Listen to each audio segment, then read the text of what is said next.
What's up, world? I'm Kat Harvey, the CEO, the host, and the producer of the KatHarveySNL show and the Kat Harvey radio show. Today's guest is one of my favorites. She needs no introduction, and I think she's going to be one of DMV's biggest stars. I think she's going to be bigger than Wale.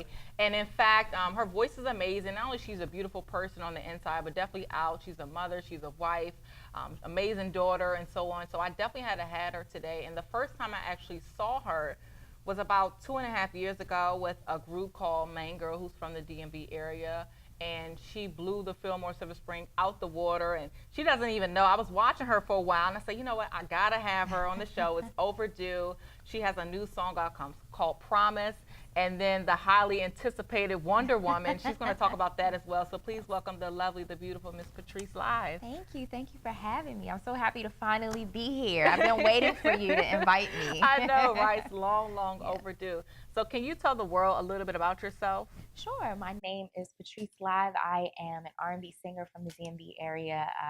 I am a self-proclaimed Wonder Woman, and that just means that despite life's challenges, whether it's age, occupation, background, I'm still pursuing my goals and dreams of being a very successful entertainer and businesswoman, and that makes me a Wonder Woman, and it makes many women Wonder Women. So that is my movement. I'm a songwriter, I'm a mother, I wear a lot of hats. So, I'm just excited to be here, but singing has been my love for many, many years, and that's who I am. So how did you know exactly that singing was your passion? Because could you tell that to people, and also people that are watching you, how can they not get discouraged if they haven't found that yet? Sure. I have been singing for many years. I mean, since I was, I think they said 2 or 3 years old. My grandfather is a Grammy-nominated gospel singer, so it's in my family. He's actually being honored in a few months with the North Carolina Music Hall of Fame. So okay. I'm excited for him. But anyway, so I've always been an entertainer, performer, a singer. Throughout the years as I grew up, I didn't really know. I've been signed before and dropped, so I've went through the motions of, sometimes what the entertainment industry can do to you. But it honestly just came from a decision. Like one day I was like, okay, I've been trying to do this for years. It hasn't worked out. I'm going to give it one more go, but I'm going to give it everything that I have. And if it works out, then I'll know that it's supposed, what I'm supposed to do. And if it doesn't, then at least I'll know that I tried. Yeah. So I think for most people, it's really a decision. It's not really about anybody else or your circumstances. It's really you just saying, I'm going to do this, and I'm going to do this to the fullest of my ability. And like I said, I'm further in my career now with children and all the other stuff that I have going on than I've ever been without that. So, wow. Yeah. And then I want to talk about, you just hit the nail on the head about forcing things to happen. And a lot of people, don't get me wrong, there's things in life that we got to do by any means necessary, but I just believe that passion, it shouldn't be something that should be forced. Is that true for you? It's absolutely true. And it's weird because I tend to, as a person, have to check myself to make sure I'm not forcing something to be what I want it to be or envision it to be, and just let it flow. Sometimes you have to step back from things to appreciate them, which is exactly what happened for me. But when I think about it, honestly, I'm grateful that I didn't make it, or my career didn't start to flourish at an earlier age, because I really wouldn't be the woman that I am, which means I could be subject to, a lot of things that a lot of entertainers and or child stars go through.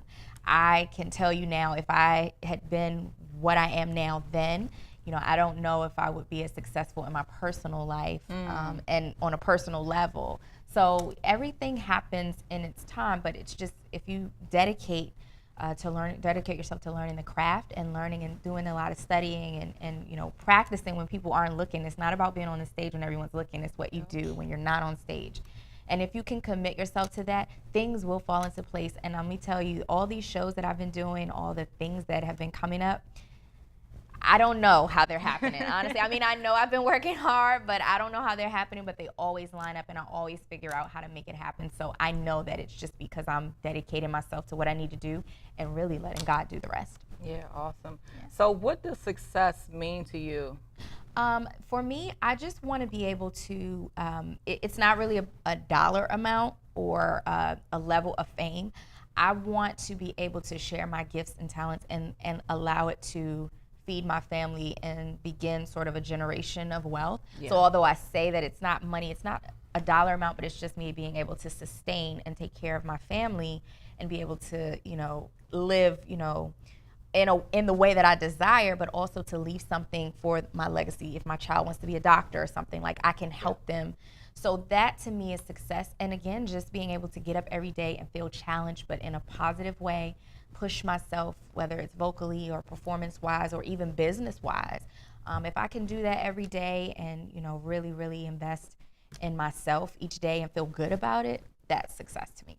You open up as far as people that think it's glitz and glamour, and I think it's great, just like Chance the Rapper, for you to go independent because you have a lot of control. Correct. And on the back end, people not getting over you. Mm-hmm. You're like, can you talk about that? Well, people do try to get over it. Well, I mean, I can't say that they don't. In fact, we've had a few situations in the last couple of years where we paid people to do things and they didn't deliver. So it still happens. Of course. But in reference to what you said. For me, when I got signed, the first time I was signed, I think I was 13 or 14 years old. Okay. And that's such a tough age, and especially back then because they didn't really know what to do with me. I was like this little girl and I could sing and perform, but it's like, well, what are you going to sing about? And at that time, Raven-Symoné kind of had that lane. Okay, yeah. I wasn't old enough to be sexy, but I wasn't young where I was 8 years old and it was cute to dress in foo-foo dresses or whatever. So they couldn't figure out what to do with me. And then again, it happened again, and it was supposed to be like a girl group, but we had like some things. We were still young teenage girls, so it didn't come to fruition. And I knew also that I ultimately wanted to be a solo artist, not because I wanted the shine, but I just always had a vision for what I wanted to do on stage. And I understood that if I joined a group, I would have to pull some of that back. And I just didn't want to, right. But it wasn't about sharing. I love collaboration, so it wasn't about sharing. It was just me being clear on my vision and what I wanted. Fast forward to now. Oh my goodness, it's so hard. I work so hard. I work multiple jobs just to invest in what I'm doing and still, of course, take care of my responsibilities. So it is not easy, but it's so worth it because the one thing that I was concerned about was just setting the pace. I know that in this industry you have to work super hard, but I had to have balance to make sure that I was still being a good mother and still taking care of home. So while I may have a record label who says, well, we don't care about your kid's recital, I'm like, but I do. So I need to be able to go to the recital, and I need to rehearse at maybe 10 o'clock at night as opposed to 8 o'clock because that's what you all want. So it was important for me to be sort of in control of that because I knew that I had other things that were important to me. So I'm grateful, and Chance is definitely setting the bar, and I'll be right behind him. Okay. Now talk about investing, because I truly believe that success is paid in full, upfront, and no shortcuts, any of that stuff. So talk about what investments that people have to make, because they see the glitz and glamour, they see you on stage, they see the nice outfits. What dollar amount, what goes into that, and what if you could do one thing over as far as when you started investing, as far as, even when I started investing, for instance, I didn't think video camera was important. I didn't think audio was important. So these little things, nuances, what were some of those things that you wish you would have known first? I'm not going to say the dollar amount because I might fall out. But I have invested a lot of money, thousands of dollars, and I'm still not even close to where I want to be. But I know it's coming, so I'm not worried about that.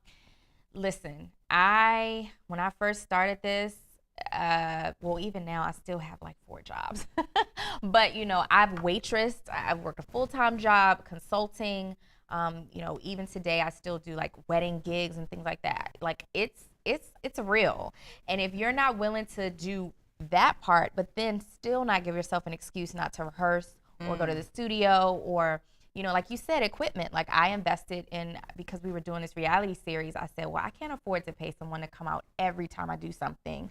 So let me have them come out to the big stuff, but what about the little stuff? And I was like, well, I just need to buy a camcorder and just set it up. And that way I can still have the content that I need without, the outrageous amount of money. So when you asked me in the beginning, some of the stuff that I spent money on, I think it was just, you have to take the L's. You have to take the losses in order to know. And I think that's the beauty of the L's, because I was just doing my budget for 2018. Okay. And I was like, well, we're cutting this and we're cutting this and we're going to have to do this way. And this show, we won't have a band because it's only 15 minutes. Those are the things that you have to really evaluate. But the only way you do them is by making the mistakes like, hey, I spent how much money on rehearsals last year? this year we're not doing that. Y'all better get it, you know, in 4 rehearsals instead of 10. So that sort of thing. It's, but if I told you the number, I would just die. I'm not gonna tell you the number. And what about not going off on the sound man? I know a lot of artists some of them do, some of them don't. So I would be lying if my team would probably punch me if I ever said that I didn't have my moments. Because I'm so big, the performance, I think every artist and every person has to look at what is your strength. Like, I'm a songwriter, I'm a singer, I'm this and that, but I know that my bread and butter is performance. That's where I shine. So that means that everything has to be impeccable, from how my dancers walk on stage, to when the song starts in the background, to paying attention to having a moment. What if we want to extend the song a little bit longer because the crowd is feeling it? It takes a certain synergy with the people that you're working with to get that. Yep. And so we've had to have arguments and things like that where we're like, no, I'm like, no. And I've had to grow as an artist and as a businesswoman to say, yes, I hear you, but I want what I want, and not be afraid of what that might feel or look like to other people. So I have my moments where I have to be, I'm gonna say a diva, even though I don't like that, but I'm gonna say a diva. But then there are other moments where I had to recognize, like, other people know better. You know, my band, you know, my MD, musical director, I mean, he's my producer, and so there are times when I defer to him and say, I don't know, but you know. And you have to be, as a leader, you have to know. I always say, I know what I know, and what I don't know, I don't know, and I'm okay with that. I don't know everything. So I get people who know what they're doing. But what I do know is those lights better be right. I know that's right. So let's talk about moving in silence. You tend to do that very, very well. And, you know, so how did you, you know, going about with Brandy, Monica, all these people who you've been opening up for, how does one start with a camcorder and what your beginnings, and now, you know, how does somebody get there? I promise you, it is really just the timing, and it's just being prepared for when the opportunities call. In the beginning, you know, my management team, first of all, they produce shows as well. So that's a benefit of having a team that's also doing something that's beneficial to you. But then there are instances where I've been called to do those shows because of my past performance. So it takes doing what you're doing when you're doing it well in order for other people to recognize it, so that they'll call you. You know, we didn't, like, I'm opening for August Alsina, they called us. So it wasn't, you know, but it's not a bragging thing. It's just people are recognizing it and creating relationships too. But moving in silence, I'm very keen on that. Like, I really get nervous every time I'm about to post a flyer for, like, a big show, because I'm like, what if they say no? And that's happened to me before. Yeah. It's happened to me where we've been locked and loaded and ready to go with the show. I've posted it, and then, like, maybe the artist had a problem with it, or, you know, budget, or the show got canceled, and it can be embarrassing. So I'm big on not speaking before I know, and then even when you know, sometimes it's a little hard because anything can happen. But I think if you move in, I'm sure you know, I think if you move in silence and you just really trust that things will happen and people will see what they need to see when they need to see it, it'll be okay. And I'm not really big on, besides when I'm on stage and I'm doing my thing, I'm not big on, like, oh, I'm doing this. Like, I just want my work to speak for me. So it doesn't matter if I'm opening for Brandy or Monica or anybody. If I'm doing my own show, you're still going to get a show either way. That's what I can say. And then you don't have that DC vibe to you. You know what I'm saying? Like, it's so different. Like, when I saw you as an artist, and that, oh, she's from DC. Oh, yeah. You know what I'm saying? Yeah. And that was really dope. So one thing I love, and I went through your Instagram page. I do that to everybody. And we both love our grandfathers. Yes. My grandfather, unfortunately, he's not here. He died about 12 years ago. And we were really close. Just follow you and your grandfather. So I saw that and I loved it. So what important lessons has he taught you? And then how do you plan on, you know, passing the torch so that the next generation can have it, you know, better than where you are right now? Sure. You know, he is a stickler for, you know, a lot of musical things, but he's really funny and real. He really reminds me just to continue to keep the joy in what I'm doing, because sometimes it can be a lot, you know, as much as I love to perform and sing. And I love being from the DMV too. So I know you mentioned that. I love being from the DMV, but I know what you mean by maybe it's just not a local thing. I'm trying to be on an international level. Yeah. But he just taught me to really focus. He taught me that, like, it's not going to come overnight. And so with all of my grandparents, really, I mean, all of them have a hand in what I'm doing. Like, he's the musical one, but my grandmother was the entrepreneur. She had like 3 beauty salons and was doing some of the biggest gospel shows back in the 90s in this area, like 10,000 people, you know, Wow. at a show. And then my other grandmother, she's so passionate and loving, and so I, you know, defer to her. My other grandfather, who is not here, he was just a really happy person. When he walked into the room, you knew it. He lit it up. So when I look at all 4 of them, I'm like, I have a little bit of all of them, and I'm so grateful because, you know, one project, which I'm telling you this, is that I wanted to film all of them and just tell them to give me some life lessons on camera. What do you want to say? What do you want your grandchildren to know and remember? Because, you know, their grandparents didn't have that type of thing where they could, you know, document their lives and what they're doing. But my grandfather, he's a nut. He's crazy, but he loves that I'm doing what I'm doing. And he calls me and says, you need to do this kind of song next time. I'm like, all right. You know. He like, take notes. Yes, but I do. I listen to him. I'm proud of him. Like I said, he has his Grammy nomination and he's getting honored. He doesn't know that I'm coming to the ceremony, but I'm going to be there. So. That's awesome. Yeah, you can't miss that. So what are, you know, let's talk about your new song, Promise, and then what are some of the promises the new promises you have made to yourself now? Yeah, well, Promise is such an exciting song. I heard it and I'd actually said the year before, I said, well, for this Wonderwoman album, I really want to do a song that has a little bit of just the DMV, DC go-go vibe, but it's still not me trying what I call to make fetch happen. That's from Mean Girls. I always say that, like, stop trying to make fetch happen. Because I've had the experience of singing and performing with go-go bands in the area, but I'm an R&B singer and there's a difference. And I don't want to disrespect go-go because that is a whole nother thing in itself, right? And so I was like, well, I don't want it to be fake, right? I'm not trying to exploit this culture of the DMV and the DC, but I want to pay homage to it. So how can I do that and still stay true to my R&B roots? And Promise came, and I was just like, this is perfect. It still has that element. Yeah. The go-go heads that I know, I sent it to them and they respect it, they love it, but it's still that R&B PatriceLive thing that I want to exude. So the song is very fun and easy. We shot the video downtown, Chinatown and Gallery Place. I was like, what? How the heck they get all the clearance and stuff for that? Again, money, because I had to get permits, and it was just an insurance policy. Like, those are the things that people don't understand in terms of just your artistry. It's not just about being so passionate about singing, like the business side. Like, I get joy in saying, oh my gosh, we got approved for the permit so we can shoot where I want to shoot, because this was my vision for the video. And so we shot it downtown on the corner. We had random people in the video. I was like, can you just do something? And then some of them were willing, some of them weren't. It was the most fun and the easiest video that I've done. And so the song is still doing well. They played it on the radio station 95.5, awesome. 93.9 a few times. I sent it off to like Revolt and a few other the major networks, so we'll see what happens. But you know, hopefully, you know, I have a lot of stuff coming up, so I'm excited about that. Okay. Yeah. And then the promises I made to myself this year, my goal actually in 2018 is to be on a major artist tour.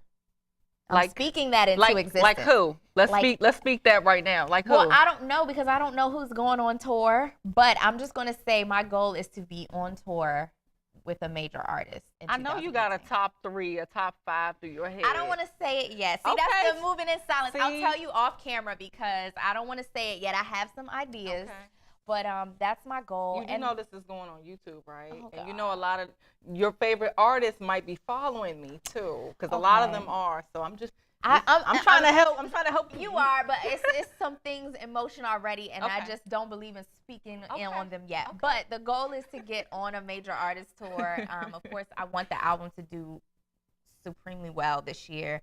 I'm excited. I learned a lot from the first album, and you know, just how we want to roll things out. So my goal is to learn from the lessons before, be on a major tour, and I also just want to expand my sort of show. Like I'm watching a lot of videos of Michael Jackson and Sammy Davis Jr. and Beyonce, and I'm like, oh, I like that. Let me pay attention.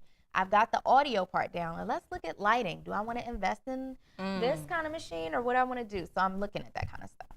Okay. Yeah. And let's talk about Wonderwoman. I was so excited. She was actually not the first video I've done. Obviously, the first video I've done here in the DMV that I said yes to. Yes. the Wonder Woman. How did you come up Yeah. with that concept, and when can the people Yeah. finally get their hands on Okay. it? So I'll tell you. So the album Wonder Woman, my album, comes out in November. So that is around the time that the video will come out. Okay.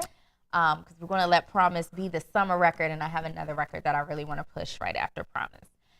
So you'll see it then. And you were lovely in the video. Thank you. My vision for that was to always have this group, like a huge group of women, just show like their strength in every other area. My best friend is a physical trainer. So I had her in the video, like showing how strong she is. And I had you, and so my vision was just to empower other women. And people always say, I want to empower women, but it was really to just showcase like all of these women are Wonder Women within their own right. And most of them I knew. And so it was like, you inspire me. My grandmother was both of my grandmothers were in the video. That's amazing. I just wanted people to see, like, women, all ages, all sizes, all colors. We're beautiful, we're amazing, and we're Wonder Women in our own right. And so I always knew. I wrote the treatment for the video like way before I even finished the song. Actually, I did that with all of the songs now that I think about it. I wrote all the treatments for the videos way before I even finished the song. So I knew where I wanted to go. Well, that's great you can write too, because a lot of people can't write. They got to pay somebody else to do that for them. I'm really particular. As soon as I hear, like, if someone plays me a track or something, I get a visual of what I want it to look like, both on stage but in video form, because now I'm investing in doing videos. But as soon as I see it, if I don't feel like a certain way that I want to move or dance, then I easily move on. Okay. Yeah. And I couldn't believe, you actually have 2 kids. Yeah. And you're married. How do you get your spouse to be on board with your vision? Because I know sometimes you work late and, all that stuff. And at the same time, not letting your kids, be an excuse as to why you can't do this and can't do that. It can be a struggle. I mean, I'm very organized, and so it's organized chaos, because I'm organized, but it's crazy all the time, because I'll get a call to do a show out of nowhere, and I'll just have to go. So it's a challenge for everyone, including me, because you go through the motions. I think Shonda Rhimes talked about how when she's in a good writing mode, then something's being neglected. Like, so if she's good at writing Grey's Anatomy or Scandal at that moment, then maybe she didn't see her kids that night. If she is great in mommy mode, then maybe, the writing will have to wait until tomorrow. I've learned to embrace that and let that be a part of the journey, but I also just push myself. Like, I'm so hard on myself. But I also get creative. Like, at my house, I cleaned out the storage room and made like a mini studio so that I could do dance rehearsals at home without having to get a babysitter or whatever. So my kids will maybe be in their room and I'm in the dance studio storage room. Okay. I just grab some old mirrors and put them up on the wall and we'll just have dance rehearsal at my house instead of going somewhere and having to drag them out. So I get creative with it, but it's a challenge all the way around. So do you feel like the DMV area supports you?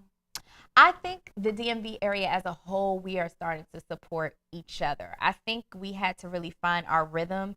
And because for so long, it was so hard for one person to make it out of the DMV. Yeah. People always give the DMV this bad, sort of vibe that we're crabs in a barrel. And maybe that was true at a certain point. But I think, I love the Risa Renee and Casey from Black Alley and Belladonna and Sugar Bear. And like, I love all of the artists that come out of this area. And I feel like if I can start by supporting them, they'll support me. And then we also will see that we don't have to compete. Like, Risa is a different artist than I am, but I love her vibe. So I'm not competing with her. I'm just doing me and she's doing her, and we don't have to compete. So I think as a whole, we're getting better with supporting each other, because we now see we don't need to go to New York or Texas or wherever just to make stuff happen. We can make it happen ourselves together, working together. Okay. Yeah. So what are some upcoming projects that people should look out for you? Sure. So I am opening for August Alsina. I'm also opening for Monica in Charlotte. So that's exciting. I'm performing at a music conference that Peter Thomas from the Real Housewives of Atlanta is hosting in Charlotte as well. I have another video coming out in a few months, as well as my album will be out in November. Got some other stuff. The other thing is the second installment of my Wonder Woman web series that I produced will be out around the same time. So it'll sort of show where I came from, sort of 2 years ago when we first debuted to now. And there are a lot of things you're going to want to watch because there are a lot of things that have changed both on the business level, on in my personal life. So it will be interesting. I'm sure you'll want to tune in. Okay, and what's your top 3, business advice for artists out there that are trying to come up? Mm-hmm. Like, what are 3 things that you would suggest them to invest in or to go to? Sure.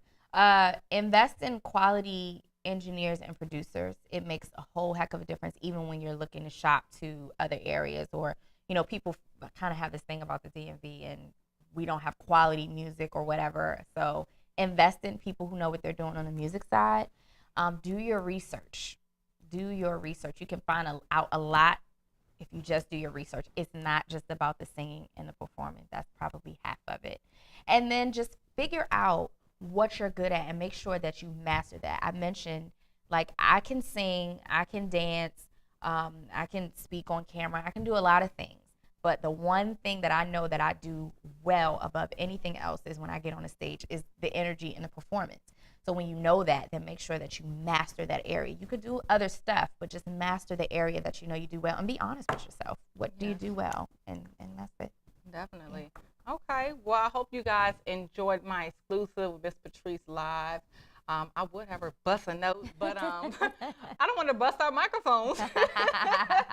So can you tell the world where they can find and connect with you at? Absolutely. You can follow me. Instagram, I think, is my favorite social media outlets. You can follow me on Instagram at Patrice_live. You can visit PatriceLive.com to just see some of the upcoming shows and events that I'll be doing. And then subscribe to my YouTube channels, Patrice Live. You'll see all of the old the videos, both old and new, my old web series, and you'll see the new version of the web series that's coming up as well. Okay, well, make sure you check out the Wonderwoman herself, Miss Patrice Live. All the artists who she will be telling you soon who she wants to go on tour with. Yes, I'll put it in the comments. I know, right? I see nothing but great things, and I thank you so much for taking your time out to be here today. I truly appreciate it. Make sure you guys go support and follow Miss Patrice Live. I'm Kat Harvey. Till next time, success, nothing less.